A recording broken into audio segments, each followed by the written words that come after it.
Welcome back to Faith in a Digital World, the series where we explore how technology is shaping our lives, our relationships, and our spiritual formation, and how we can navigate it all with wisdom, courage, and hope. Today, we're diving into a topic that touches every family and every parent trying to raise children in a world that never switches off. Our guest is someone who has spent years helping families thrive in the midst of those pressures. Katharine Hill is the UK Director of Care for the Family, a speaker, broadcaster and author of several books, including the one we're focusing on today, Left to Their Own Devices, Confident Parenting in a World of Screens. If you've ever felt overwhelmed by the pace of technology, unsure how to set boundaries, or worried about what your children might be encountering online, you're not alone.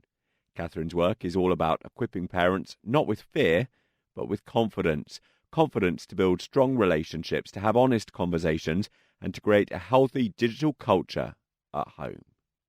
In this episode today, we'll talk about the realities children face growing up in a hyper-connected world, the pressures that parents feel to get it right, and the practical steps families can take to navigate screens, social media, and online risks without losing connection or joy. We'll also explore how faith shapes the way we think about technology and how we can help young people become wise, resilient, digital disciples. And as we do that, we'll also look at the bigger picture, what it means to be present in a distracted age, how we model digital habits that reflect our values, and why hope, not panic, is the most powerful posture we can take. Because while the challenges are real, so are the opportunities. Technology can isolate, but it can also connect. It can overwhelm, but it can also empower. And with the right tools and the right conversations, families can flourish even in a world of constant notifications. It's a rich and I hope timely conversation. I'm so glad that you're here for it. So let's jump in and welcome Katharine Hill onto the programme today. Katharine, thank you so much for being here. No, it's my pleasure. Thank you for inviting me. It's always good to have you on the programme. So what prompted you to write Left to Their Own Devices, and how has the landscape changed since you released the first edition? Such a good question. So James, I wrote the first edition way back in 2017. And that was because back then, even at Care for the Family, we were having so many parents asking us for help as to how to navigate the digital world with their children. Little did we know what was coming down the line at the time. So I wrote the book, and now it is in its fourth edition because so much has changed. In the first edition, one of the bits of advice was, put the computer in the family room where everyone can see the screen and see what's going on. Now, clearly, that is just, out of date advice because nearly all of our children will have smartphones in their pockets, computers in their pockets, and that can connect them with anyone and connect anyone to them, which is probably more significant. And these bits of equipment are shaping lives. They really are. So, it's not just like a screen or a phone on the wall when we were young. They are shaping their lives. So I wrote the book back in 2017 to respond to that need. And the need has just grown. And as you just said in your question, the landscape has changed dramatically since then. So I think the smartphone is now ubiquitous. Everybody, all young children seem to have one. But then what they're able to look at has changed, particularly things like AI. That's been a big game changer. I think culturally, the government has now stepped up a bit. It's all up for grabs at the moment because as we're recording this, there's a consultation going on. But I think parents and those who are concerned, I feel the culture is changing, and I think people are awake now to the damage that and the challenge, as well as the good stuff that technology presents. Yeah, I think you raise a good point there. I agree with you. I think that people, especially those with kids, are waking up to some of the realities of what it's like to be constantly online. You have just described there the digital world as both an opportunity and a danger. What do you see as the most misunderstood aspect of children's digital lives? Well, I think our children see their digital lives as part of life. certainly when I wrote the first edition of the book, there were these two categories of people. There were digital visitors, those who visited online to perform a task. That was generally us, the parents. So we would go online and do our supermarket shop and come off, or research a holiday or come off. And then there would be the digital residents. And at that time, it was thought that that was the teenagers who lived their life online. But I think that since COVID, that was a game changer in COVID.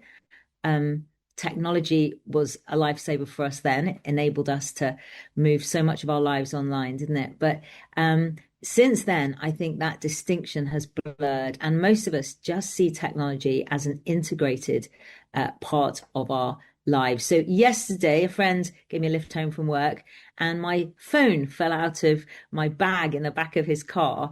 And I got home and I thought, oh my goodness. And I literally felt quite a panic. And I thought, this is ridiculous. I can live one day without my phone. But it's interesting how many things, even in that one evening, I was thinking, well, I'm not going to be able to do X or Y, because so much of life for us as adults, but our young people as well, and in terms of their social lives in particular, it takes place on their phones. I'm so glad that you've written this book helping parents to navigate this area, because it's an incredibly complicated world. And in the book, you use the term, I think it's confident parenting. What does confidence look like in a world where technology just evolves faster than parents can keep up with? Yeah, such a good question. I think as parents, we don't need to be on the back foot. We don't need to be frightened. We need to be informed and we need to be aware, but we don't need to be tech experts either. We just need to know enough. And in many ways, parenting in a digital age is like parenting in every other area of life. There are three styles of parenting that we talk about at Care for the Family. There is what's called the authoritarian parent. Tons of rules, every single one of them enforced, the sort of sergeant major. There is the permissive parent, which is anything goes. You want to take a smartphone to preschool, that's fine. Everyone else has one or whatever. And any rules that are there, they're not enforced. And neither of those are good for our children, because they're either feeling squashed or they're just not feeling safe. And so what we want to aim for is what's called assertive parenting. And that is as few rules as possible, but the important ones are there and they are enforced, and it's all done in the context of love and relationship, which sounds very easy for me to say talking to you. And it's much harder when you're, it's everyone's hungry and food's not yet on the table and everything's going wrong. But that's what we can aim for in this area of technology as well. So working out what our ground rules are for technology in the home and how we're going to make that happen, and ultimately equipping our children to make good decisions in this area themselves. I wonder if you can help me out here, Katharine. I am the dad of a 6-month-old boy, and already I'm beginning to notice that if somebody puts on a screen anywhere within his vicinity, he's like a magnet looking towards it. And I feel guilty about that just when I'm with him, if I have to look at something on my phone and he's looking at my phone. And I know that many other parents will feel guilty about screen time, that their kids are having too much or perhaps even too little. What's a healthier way for us to think about it? That's it's so interesting on the screens, isn't it? Our grandchildren, four of them, are growing up on an organic farm, which by any stretch of the imagination is low tech. And our little granddaughter had done something naughty the other day, and she was had to sit on the naughty step, or it's now called the thinking step, actually. That's the politically correct term. And my daughter gave her phone so she could see what 3 minutes was, because she was 3, so 3 minutes. And it was a little visual demonstration on the phone. So that was all well and good. My husband is a lawyer, and he was at work, and he was quite surprised to see that my daughter was ringing him that lunchtime. So he picks up the phone and says, hello, Charlotte, our daughter. And this little 3-year-old, hi, Grandpa. And somehow 3-year-old Tabitha had managed to call her grandfather. Now, I don't know how she'd done it. But so you're so right. Even there is something that is very magnetic, that draws them, even your little 6-month-old baby. Um, and the easiest thing as parents is just to give in to that. And sometimes that's okay, but we just need to be intentional. That's one of the big kind of headings, I think, that I would say be intentional about what we decide they can watch. Is it going to be these fast-paced, very agitative things before bedtime, or can you find some slower-paced stuff that they might watch? If you want them to watch something just before they go to bed or when they get back from school or whatever. So we are choosing. We are on the front foot. And we're not at the mercy of the infinite scroll and the auto that carries on, just to show them something else and draws them in. And just sometimes to think, actually, do they need a screen? There's a very many listeners may have read a book by a sociologist called Jonathan Haidt called The Anxious Generation. And he famously says that we have overprotected our children in the real world and underprotected them online. And there's obviously lots to say about both of those, but actually the overprotecting them in the real world, let them go outside, let them get a few scraped knees.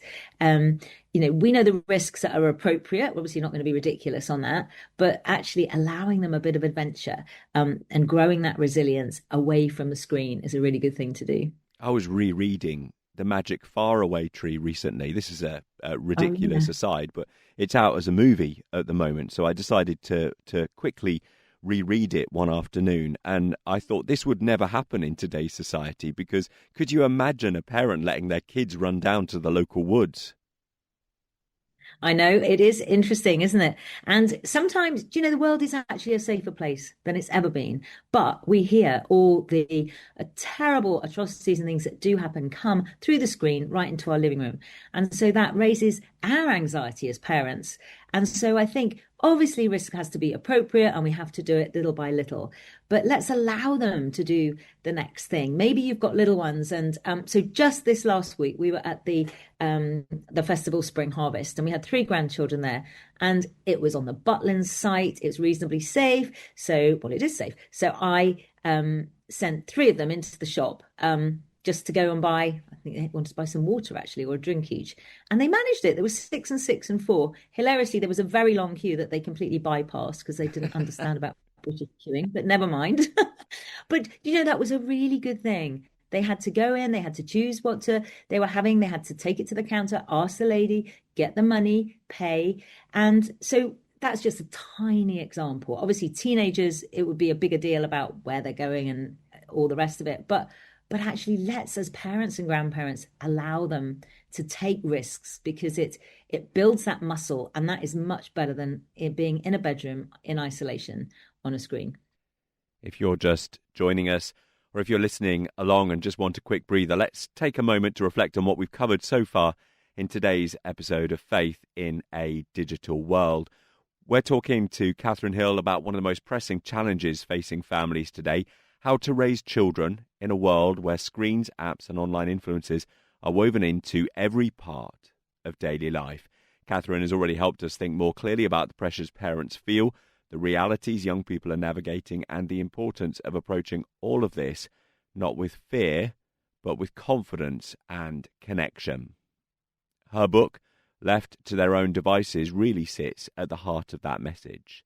It's a guide for parents who want to understand the digital world their children are growing up in, not so they can control every moment, but so that they can build strong relationships, set healthy expectations, and create a home environment where technology serves the family rather than overwhelms it. The book covers everything from screen time and social media to online safety, gaming, and the emotional well-being of children who are constantly connected. And what comes through again and again is Katharine's belief that parents don't need to be experts in technology. They just need to be present, intentional, and willing to have honest conversations.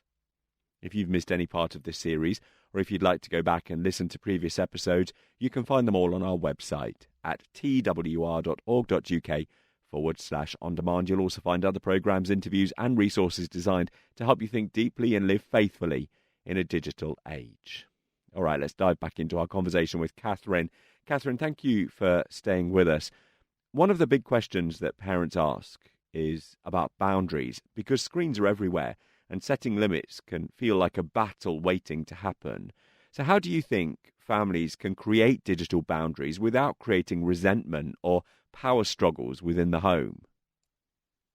Yeah, we want them as willing partners, not as conscripts. And one of the ideas in so the book Left to Their Own Devices has got lots of practical ideas in of things that parents can do.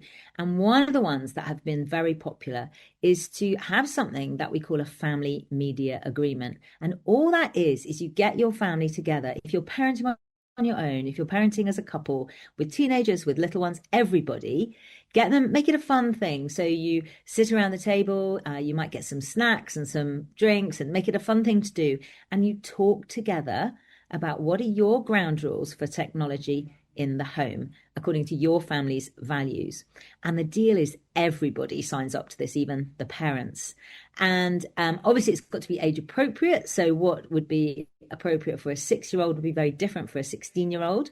But anything you can include. So, time on screens. Interesting with that, we use screens for so many different things now that probably it's better to look more through the lens of what are we using the screen for? Is it for geography homework? Is it for a call with a friend? Is it gaming? Is it talking to what is the thing? And sort of divide it like that more than just so many minutes a day, because that's very difficult to work through. Then you could think about things like, do you allow phones at the meal table? Do you allow phones in the bedroom? So that would be a big one for me. I think one of the harms that is affecting many young people they're not getting enough sleep.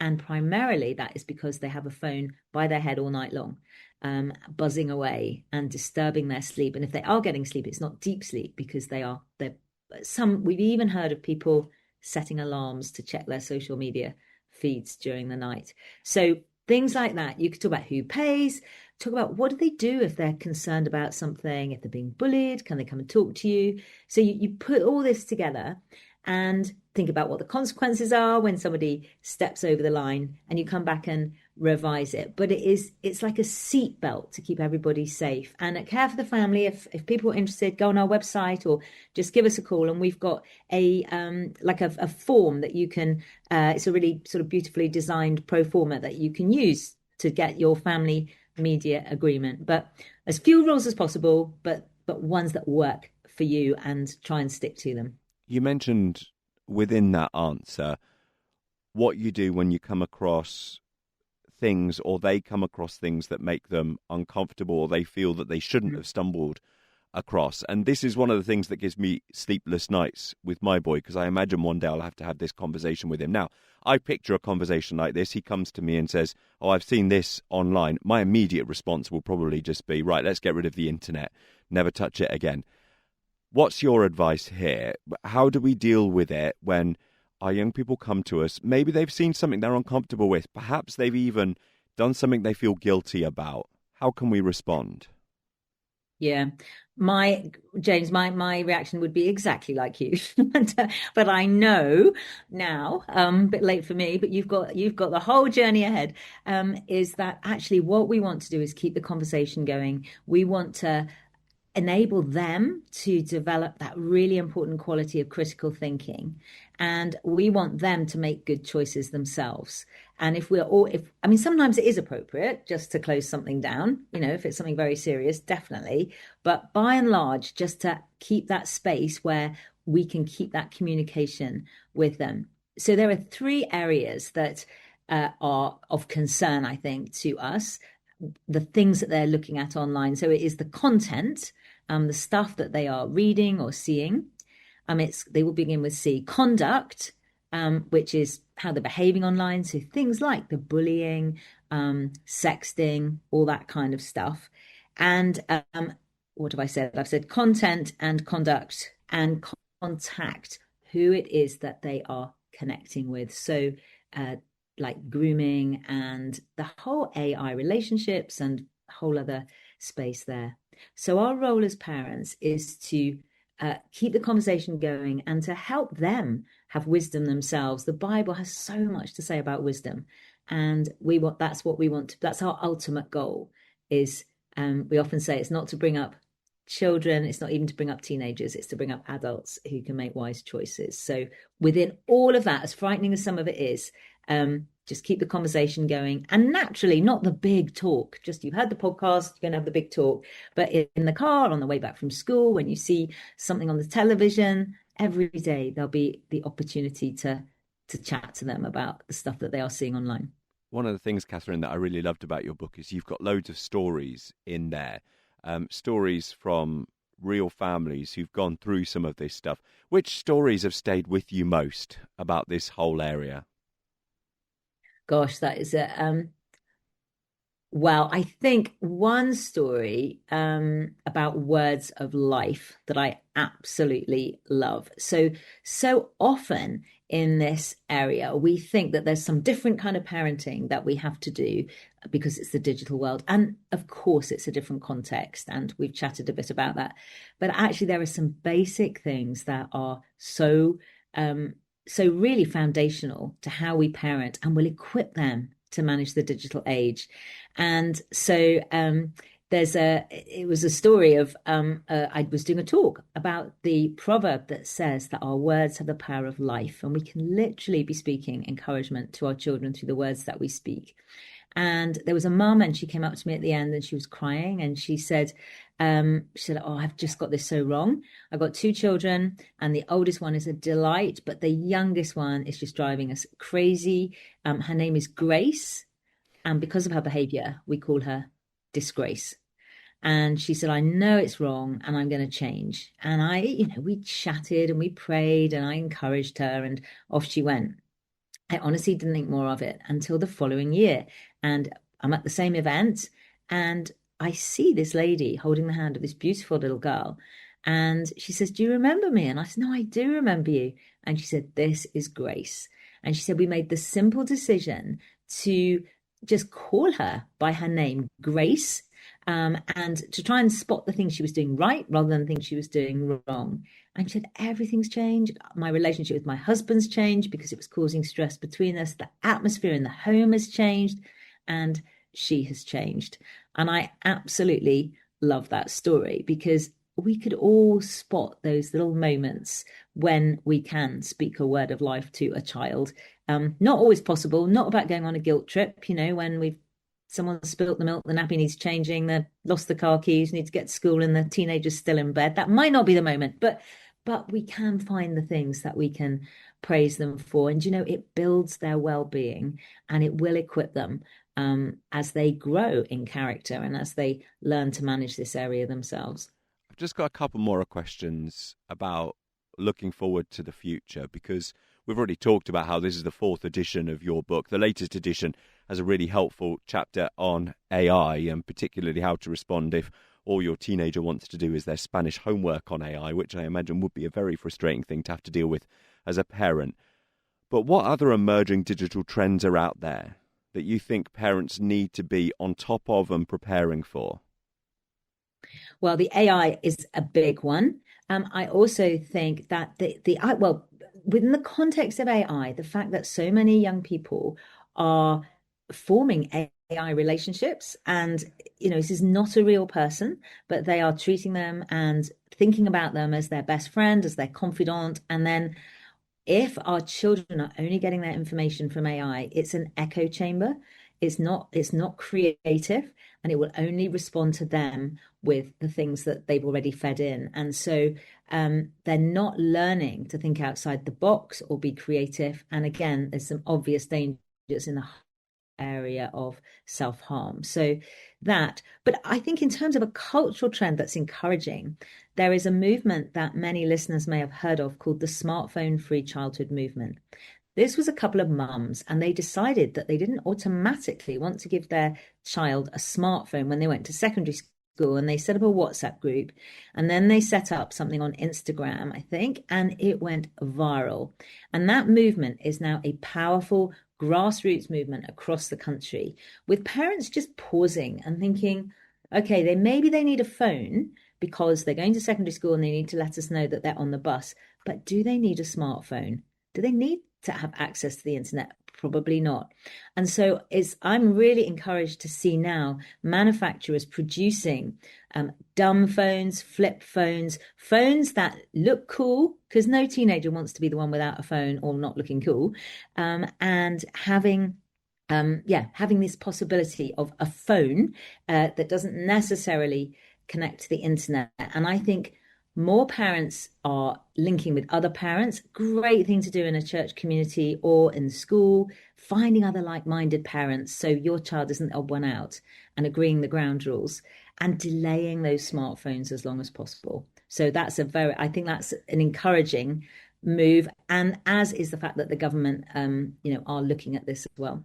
I think this is a fascinating topic, and we haven't got long left. But one of the things that I always think of whenever I see this in the news is, especially with the discussions around banning smartphones in school, is that actually our children are only in school for a relatively small portion of the day. So we have to remember, when these conversations are going on, that if phones are going to be banned in schools, we also need to decide what to do at home as well, don't we? Because if they are going to be bullied online, then actually the chances are it's happening while they're in the home and not in the school.